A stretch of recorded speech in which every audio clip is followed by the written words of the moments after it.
ಯಾಕೆ ಇವರೆಲ್ಲ ಕೋಪಿಸ್ಕೊಂಡಿದ್ದಾರೆ? DJ ಡ್ರೋನ್ಗಳನ್ನು ban ಮಾಡಿದೆ ಭಾರತ.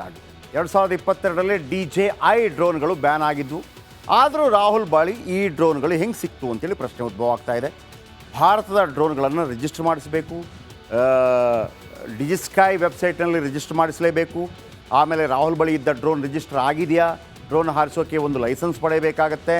ರಾಹುಲ್ ಬಳಿ ರಿಮೋಟ್ ಪೈಲಟ್ ಲೈಸೆನ್ಸ್ ಇತ್ತಾ? ರಾಹುಲ್ ಗಾಂಧಿ ಇದ್ದ ಪ್ರದೇಶ ರೆಡ್ ಝೋನ್ ಆಗಿತ್ತು, ರೆಡ್ ಝೋನಲ್ಲಿ ಡ್ರೋನ್ ಹಾರಿಸುವುದು ನಿಷಿದ್ಧವಾಗಿದೆ. ಆದರೂ ಡ್ರೋನ್ ತೆಗೆದುಕೊಂಡು ಹೋಗಿದ್ಯಾಕೆ ಅನ್ನೋಂಥ ಪ್ರಶ್ನೆ. ಭಾರತದ ಡ್ರೋನ್ ಇಂಡಸ್ಟ್ರಿ ಬಗ್ಗೆ ರಾಹುಲ್ಗೆ ಗೊತ್ತಿಲ್ವೋ ಹಾಗಿದ್ರೆ? ಭಾರತದಲ್ಲಿ 400ಕ್ಕೂ ಹೆಚ್ಚು ರಿಜಿಸ್ಟರ್ಡ್ ಕಂಪನಿಗಳಿವೆ. ಈ ಕಂಪನಿಗಳು ಬೇರೆ ಬೇರೆ ರೀತಿ ಡ್ರೋನ್ ನಿರ್ಮಾಣ ಮಾಡ್ತಾ ಇದೆ. 50ಕ್ಕೂ ಹೆಚ್ಚು ಕಂಪನಿ ಡ್ರೋನ್ ಬಿಡಿಭಾಗ ನಿರ್ಮಿಸ್ತಾ ಇದೆ.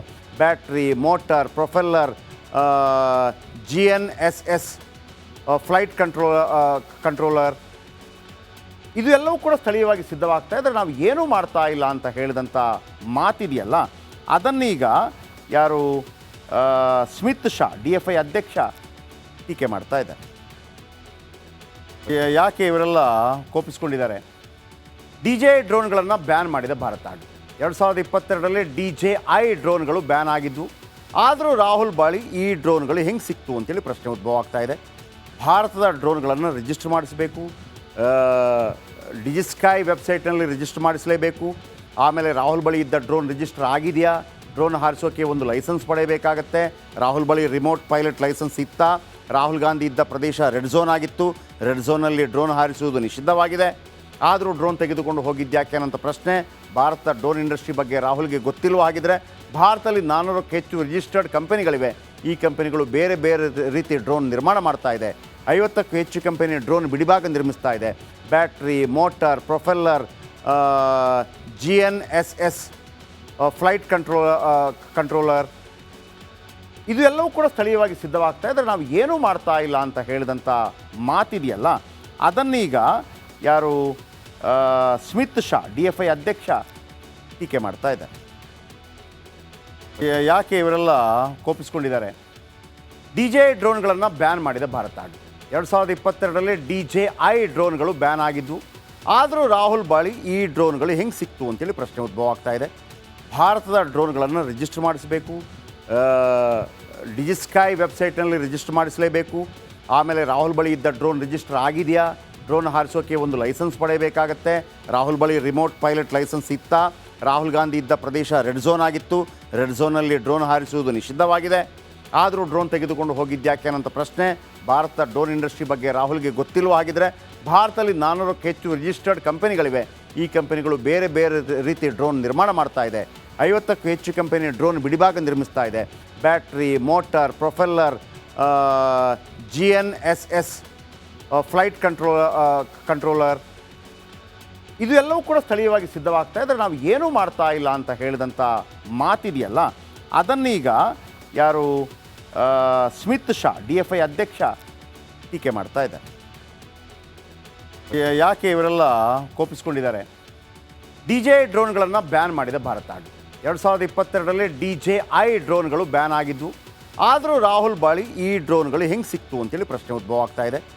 ಭಾರತದ ಡ್ರೋನ್ಗಳನ್ನು ರಿಜಿಸ್ಟರ್ ಮಾಡಿಸಬೇಕು, ಡಿಜಿಸ್ಕೈ ವೆಬ್ಸೈಟ್ನಲ್ಲಿ ರಿಜಿಸ್ಟರ್ ಮಾಡಿಸಲೇಬೇಕು.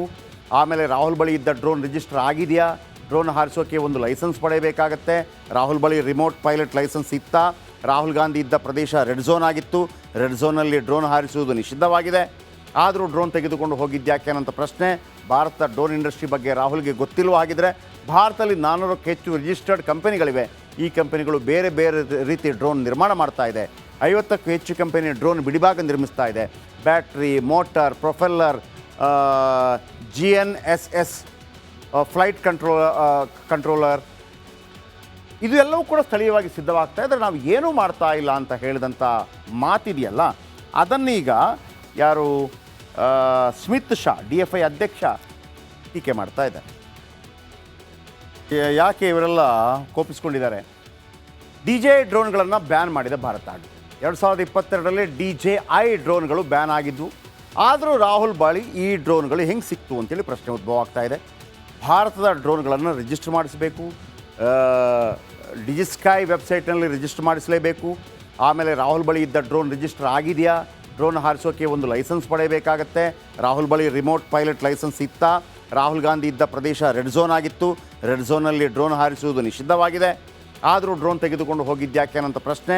ಭಾರತದ ಡ್ರೋನ್ ಇಂಡಸ್ಟ್ರಿ ಬಗ್ಗೆ ರಾಹುಲ್ಗೆ ಗೊತ್ತಿಲ್ವ? ಹಾಗಿದ್ರೆ ಭಾರತದಲ್ಲಿ 400ಕ್ಕೂ ಹೆಚ್ಚು ರಿಜಿಸ್ಟರ್ಡ್ ಕಂಪನಿಗಳಿವೆ. ಈ ಕಂಪನಿಗಳು ಬೇರೆ ಬೇರೆ ರೀತಿ ಡ್ರೋನ್ ನಿರ್ಮಾಣ ಮಾಡ್ತಾ ಇದೆ. 50ಕ್ಕೂ ಹೆಚ್ಚು ಕಂಪನಿ ಡ್ರೋನ್ ಬಿಡಿಭಾಗ ನಿರ್ಮಿಸ್ತಾ ಇದೆ. Battery, motor, propeller, GNSS, flight controller ಇದು ಎಲ್ಲವೂ ಕೂಡ ಸ್ಥಳೀಯವಾಗಿ ಸಿದ್ಧವಾಗ್ತಾ ಇದ್ದರೆ ನಾವು ಏನೂ ಮಾಡ್ತಾ ಇಲ್ಲ ಅಂತ ಹೇಳಿದಂಥ ಮಾತಿದೆಯಲ್ಲ, ಅದನ್ನೀಗ ಯಾರು ಸ್ಮಿತ್ ಶಾ DFI ಅಧ್ಯಕ್ಷ ಟೀಕೆ ಮಾಡ್ತಾ ಇದ್ದಾರೆ. ಯಾಕೆ ಇವರೆಲ್ಲ ಕೋಪಿಸ್ಕೊಂಡಿದ್ದಾರೆ?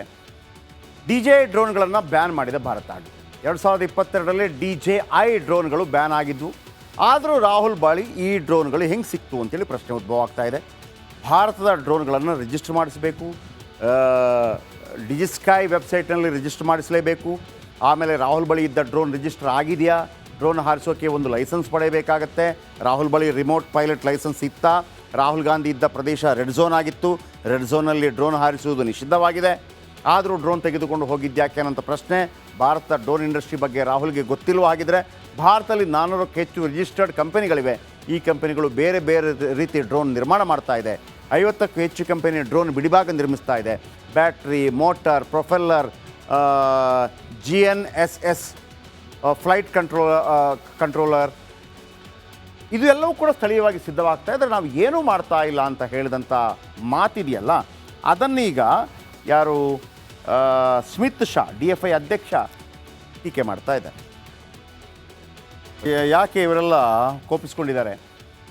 DJI ಡ್ರೋನ್ಗಳನ್ನು ಬ್ಯಾನ್ ಮಾಡಿದೆ ಭಾರತ. 2022ರಲ್ಲಿ DJI ಡ್ರೋನ್ಗಳು ಬ್ಯಾನ್ ಆಗಿದ್ದು, ಆದರೂ ರಾಹುಲ್ ಬಳಿ ಈ ಡ್ರೋನ್ಗಳು ಹೆಂಗೆ ಸಿಕ್ತು ಅಂತೇಳಿ ಪ್ರಶ್ನೆ ಉದ್ಭವ ಆಗ್ತಾ ಇದೆ. ಭಾರತದ ಡ್ರೋನ್ಗಳನ್ನು ರಿಜಿಸ್ಟರ್ ಮಾಡಿಸಬೇಕು, ಡಿಜಿಸ್ಕೈ ವೆಬ್ಸೈಟ್ನಲ್ಲಿ ರಿಜಿಸ್ಟರ್ ಮಾಡಿಸಲೇಬೇಕು. ಆಮೇಲೆ ರಾಹುಲ್ ಬಳಿ ಇದ್ದ ಡ್ರೋನ್ ರಿಜಿಸ್ಟರ್ ಆಗಿದೆಯಾ? ಡ್ರೋನ್ ಹಾರಿಸೋಕ್ಕೆ ಒಂದು ಲೈಸೆನ್ಸ್ ಪಡೆಯಬೇಕಾಗತ್ತೆ. ರಾಹುಲ್ ಬಳಿ ರಿಮೋಟ್ ಪೈಲಟ್ ಲೈಸೆನ್ಸ್ ಇತ್ತಾ? ರಾಹುಲ್ ಗಾಂಧಿ ಇದ್ದ ಪ್ರದೇಶ ರೆಡ್ ಝೋನ್ ಆಗಿತ್ತು. ರೆಡ್ ಝೋನಲ್ಲಿ ಡ್ರೋನ್ ಹಾರಿಸುವುದು ನಿಷಿದ್ಧವಾಗಿದೆ. ಆದರೂ ಡ್ರೋನ್ ತೆಗೆದುಕೊಂಡು ಹೋಗಿದ್ಯಾಕೆ ಅನ್ನೋಂಥ ಪ್ರಶ್ನೆ. ಭಾರತದ ಡ್ರೋನ್ ಇಂಡಸ್ಟ್ರಿ ಬಗ್ಗೆ ರಾಹುಲ್ಗೆ ಗೊತ್ತಿಲ್ವ? ಹಾಗಿದ್ರೆ ಭಾರತದಲ್ಲಿ 400ಕ್ಕೂ ಹೆಚ್ಚು ರಿಜಿಸ್ಟರ್ಡ್ ಕಂಪನಿಗಳಿವೆ. ಈ ಕಂಪನಿಗಳು ಬೇರೆ ಬೇರೆ ರೀತಿ ಡ್ರೋನ್ ನಿರ್ಮಾಣ ಮಾಡ್ತಾ ಇದೆ.